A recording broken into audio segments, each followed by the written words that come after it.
नमस्कार, मी धनश्री किचन मध्ये तुमच्या सर्वांचं खूप खूप खूप स्वागत आहे। आज आपण आहे ना चकली भाजणी बघणार आहोत। दिवाळीमध्ये ना भाजणीच्या चकल्या नव्हत्या केल्या, साध्या केलेल्या, डाळी असतात ना डाळ्या त्याच्या केलेल्या। तर आज आपण आहे ना भाजणीच्या चकल्या करणार आहोत। मुलाला ना नाश्त्याला वगैरे ना असं काहीतरी हवं असतं चटरपटर, तर बाहेरून विकतचं आणण्यापेक्षा ते कुठल्या तेलात तळलेलं असतं काय, त्यापेक्षा घरीच बनवून ठेवा आणि कमी खर्चामध्ये होतं आणि ते आपल्या शरीरासाठी चांगलंही असतं बाहेरचं विकत खाण्यापेक्षा। इथे मी ना 1 किलो तांदूळ घेतले। तांदूळ येत नाही, रेशनचे आहेत।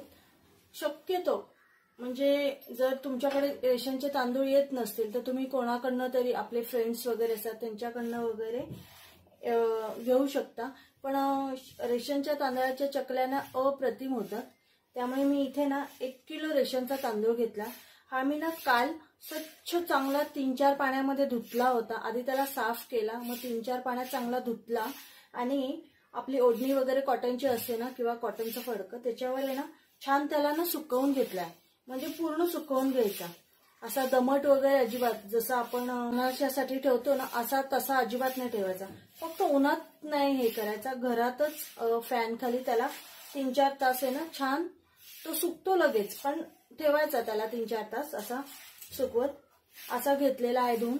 बाकी मी हे जे डाळी आहेत ना ह्या धुतलेल्या नाहीयेत, या मी ना कॉटनचा फडका चांगला ओला करून त्याला छान असा पिळून घ्यायचा आणि ना या डाळी टाकून आहे ना त्याला असं स्वच्छ अशा चोळायचं आहे। आणि अशा प्रकारे मी या सगळ्या डाळी आहेत ना, या तिन्ही डाळी पुसून घेतलेल्या आहेत।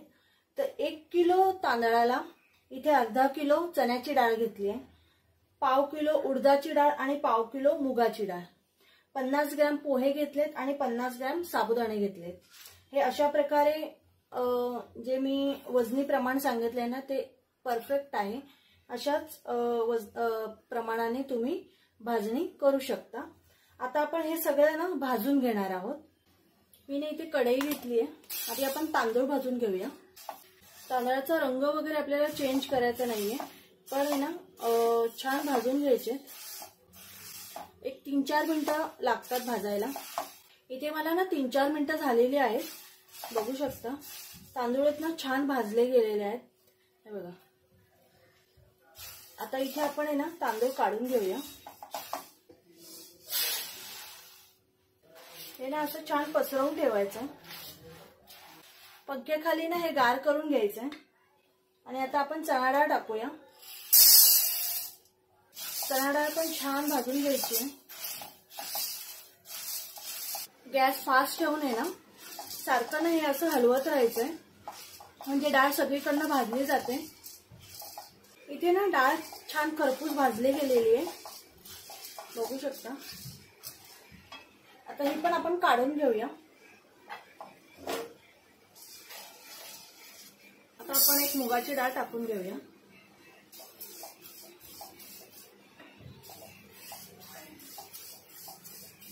आपली मुगाची डाळ पण आहे ना खूप छान भाजली गेली आहे, लाल लाल झालेली आहे। आता हिला पण काढून घेऊया। आता इथे उडदाची डाळ आहे ती टाकूया। तिला पण छान भाजून घ्यायची आहे। इथे ना प्रत्येक डाळी भाजायला आपल्याला ना 3 ते 4 मिनिटं लागलेली आहेत। फास्ट गॅसवर अजिबात न थांबता सारखं हलवत राहायचंय, म्हणजे खाली डाळी खाली लागत नाही किंवा करपत नाही। आता ही पण डाळ छान झालेली आहे, काढून घेऊया आपण हिला पण।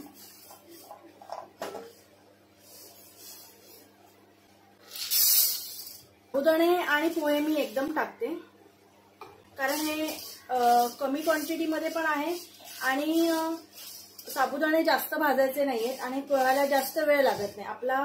आपली कढई आहे ना खूप छान गरम झालेली आहे, त्यामुळे हे सारखं हलवत राहायचंय आणि 1-2 मिनिटांनी आपण काढणार आहोत ना। साबुदाणा आणि पोहे पण खूप छान भाजले गेलेले आहेत, बघू शकता।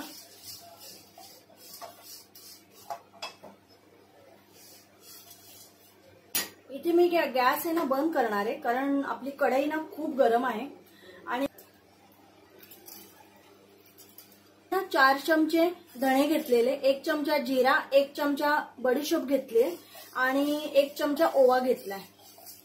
तुम्हाला धणे जर अजून जास्त टाकायचे असतील तर तुम्ही टाकू शकता. मी ह्या चमच्याने घेतलेला आहे. मी गॅस बंद केलाय, पण हे याच्यामध्येच खूप छान भाजलं जाईल. मस्त ओवा भाजल्याचा वास खूप छान येतोय, धण्याचा पण वास यायला लागलाय. इथे ना 2 मिनिटं झालेली आहेत. हे जे मसाले टाकलेत ना त्याचा असा वास आहे ना, छान सुगंध यायला लागलाय. आपण आता ना हे पण काढून घेऊया. पण ना फॅन खाली आहे ना छान गार करून घ्यायचंय आणि बाहेर गिरणीमध्ये ना दळायला द्यायचंय. गिरणीमध्ये दळताना त्यांना सांगायचं गव्हावर वगैरे टाकू नका, एकतर तांदळावर टाका नाहीतर मग डाळीवर टाका. गरम आहे, हे छान मिक्स करून घेऊया आधी आणि ना फॅन खाली हे थंड करून घ्यायचंय आणि नंतर दळायला द्यायचंय.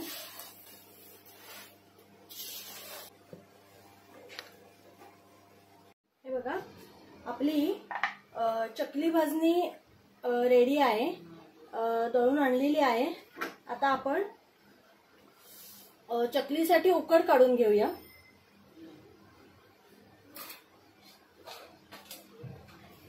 इथे ना कुठलीही 1 वाटी घ्यायची. या वाटीने मी 4 वाट्या पीठ घेतेय.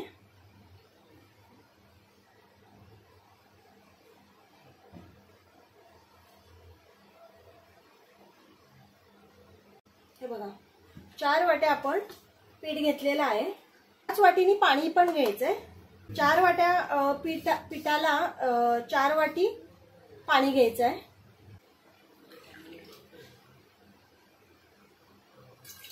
मोजून 4 वाट्या पाणी घ्यायचंय.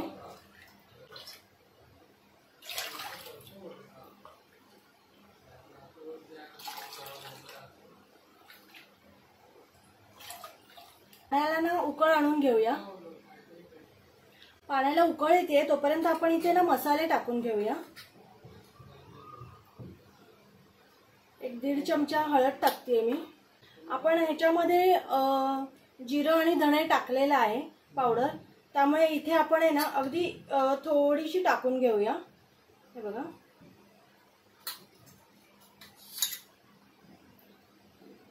थोडी जिरा पावडर टाकली आणि थोडी धणा पावडर टाकली आहे. काश्मीरी लाल टाकते मी.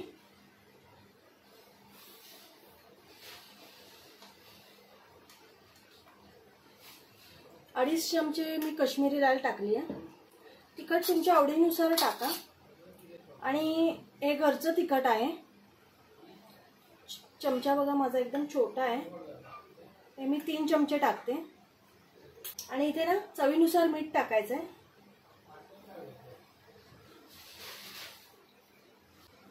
आता इथे ना आपण तीळ पण टाकून घेऊया. आता इथे आपण तेल टाकणार आहोत.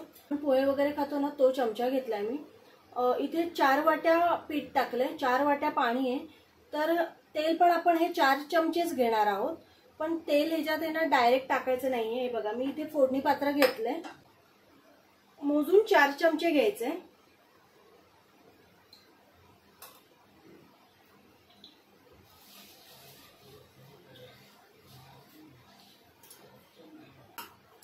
तेल आहे ना कडकडीत गरम करायचंय आणि मगच ह्याच्यात ओतायचंय. इथे ना तेलाला छान उकळी आली आहे. गॅस बंद करूया. बघू शकता खूप दूर झालंय असं. अशा प्रकारे ना हे तेल टाकून घ्यायचं. इथे पाण्याला ना छान उकळी आली आहे. आता हे ना थोडं थोडं पीठ टाकून घ्यायचंय.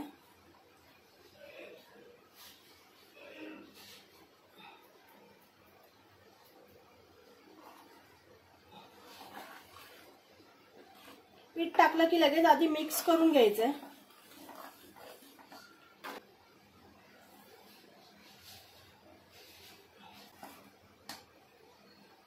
त्या प्रकारे ना मिक्स करून घ्यायचंय. इथे ना गॅस बंद केलाय मी आणि हे असंच आहे ना आपण झाकून एक 5 ते 7 मिनिटं ठेवणार आहोत. इथे ना 7 मिनिटं झालेली आहेत. हे पीठ आहे ना आपण परातीत काढून घेणार आहोत.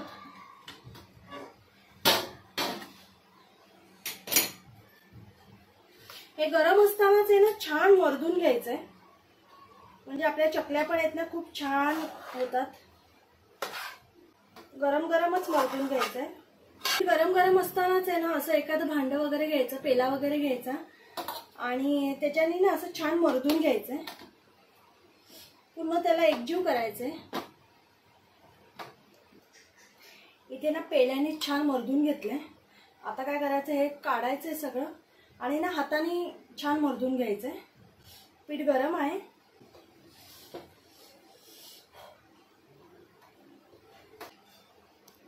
इथे बघा आपण एकसारखं पीठ मळून घेतलेलं आहे. पीठ ना छान मर्दून घेतलंय. आता आपण चकल्या पाडायला घेऊया. इथे ना तेल गरम करायला ठेवलंय. सोऱ्याला ना आतून पूर्ण तेल लावून घ्यायचंय.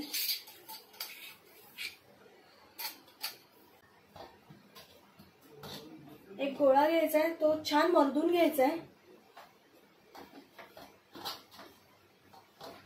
आणि ना अर्धा अर्धा नाही टाकायचं, पूर्ण एक अखंड टाकायचा आहे, नाहीतर मग चकली आपली ना तुटू शकते. सोयऱ्यामध्ये टाकताना पण पीठ आहे ना असं छान मर्दून घ्यायचं. असा एक संध गोळा करायचा आहे.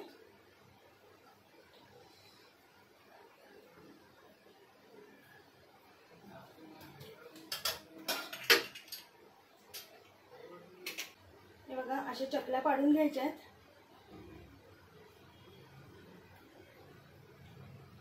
चकल्यांची ना बाहेरचं तोंड पण दाबून घ्यायचंय आणि आतलं तोंड आहे ना ते पण असं दाबून घ्यायचंय, म्हणजे आपण जेव्हा तेलात सोडतो ना तेव्हा चकली सुटत नाही. चकलीचं पीठ आहे ना कधीही ना मऊ असं मळायचं. कडक आपण मळतो तेव्हा ना चकल्या अशा तुटतात. आधी आपण आहे ना चकल्या पाडून घेऊया आणि थोड्या चकल्या पाडून घ्यायच्या, म्हणजे तळायला पण सोपं जातं. चकली सोडताना नेहमी तेल आहे ना एकदम कडक गरम करायचंय. टाकली ना की घाई करायची नाही, पलटी करायची. मी ह्या दोन आधी टाकल्यात आणि ह्या आत्ता टाकल्यात. जेव्हा चकलीच्या वरचे बुडबुडे कमी होतात ना तेव्हा चकली पलटी करून घ्यायची.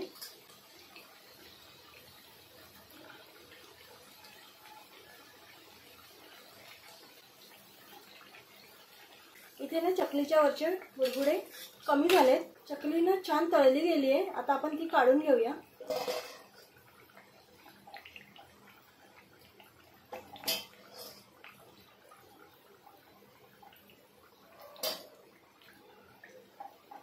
दुसऱ्यांदा जेव्हा आपण चकली टाकतो ना तेव्हा गॅसची फ्लेम परत वाढवायची आहे.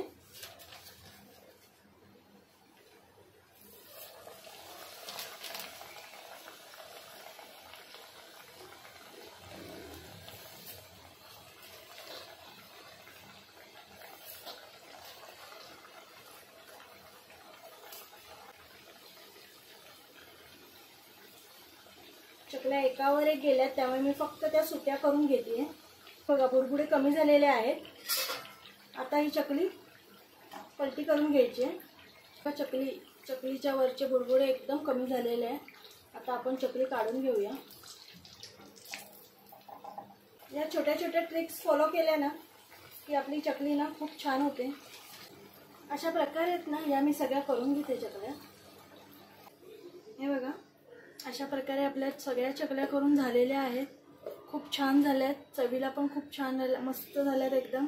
रेसिपी नक्की करून बघा. भाजणीची चकली कुरकुरीत होते, छान होते. आणि बघू शकता तुम्ही हे पण किती सुंदर झाले, असं गोल काटेरी झाल्यात मस्त. कमेंटमध्ये मला सांगा की कशी वाटली तुम्हाला भाजणीची चकली. व्हिडिओ आवडला असेल तर नक्की लाईक, शेअर आणि सबस्क्राईब करा. बाय.